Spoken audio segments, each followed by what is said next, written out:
নমস্কাৰ শিক্ষাগুৰুসকল। আজি 7 জুন। আজিৰ পৰা 6খন জিলাত নৰ্মেল স্কুল টাইমিঙলৈ উভতি গৈছে। তাৰে দুখন জিলাৰ বিষয়ে মই যোৱাকালি আপোনালোকক এটি ভিডিঅ' দি জনাইছিলোঁ। সেই দুখন জিলা হৈছে শিলচৰ আৰু হাইলাকান্দি। এই দুখন জিলাত 6 জুন তাৰিখে নিৰ্দেশনা প্ৰকাশ পাইছিল যে 7 জুনৰ পৰা সকলো চৰকাৰী প্ৰাদেশিকৃত আৰু প্ৰাইভেট বিদ্যালয়সমূহ নৰ্মেল টাইমিং অৰ্থাৎ একাডেমিক কেলেণ্ডাৰ 2024ত যি 9 বজাৰ পৰা বিদ্যালয় আৰম্ভ হোৱাৰ কথা আছে সেইমতে আৰম্ভ হ'ব। তাৰ লগতে আন এটি আদেশো 6 জুন তাৰিখে প্ৰকাশ পাইছিলে, যোনটো আদেশৰ কথা মই যোৱাকালি ভিডিঅ'টোত উল্লেখ কৰিব পৰা নাছিলোঁ।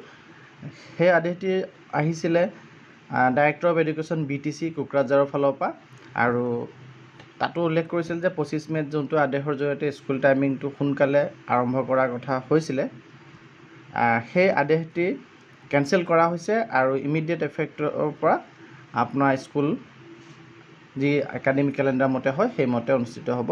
আৰু এই আদেশটি BTCৰ অৰ্থাৎ BTCৰ অন্তৰ্গত কোকৰাঝাৰ, চিৰাং, বাক্সা, ওদালগুৰি এই 4খন জিলাত এই আদেশটি বলবৎ হ'ব। অৰ্থাৎ 7 জুনৰ পৰা এই 4খন জিলা কোকৰাঝাৰ, চিৰাং, বাক্সা আৰু ওদালগুৰিত নৰ্মেল টাইমিঙত স্কুল ষ্টাৰ্ট হ'ব। অৰ্থাৎ যোৱাকালি দুখন জিলাৰ কথা উল্লেখ কৰিছিলোঁ আৰু আজি 4খন জিলা, টোটেল 6খন জিলাত আজিৰে পৰা স্কুল টাইমিং 9 বজাৰ পৰা হ'ব।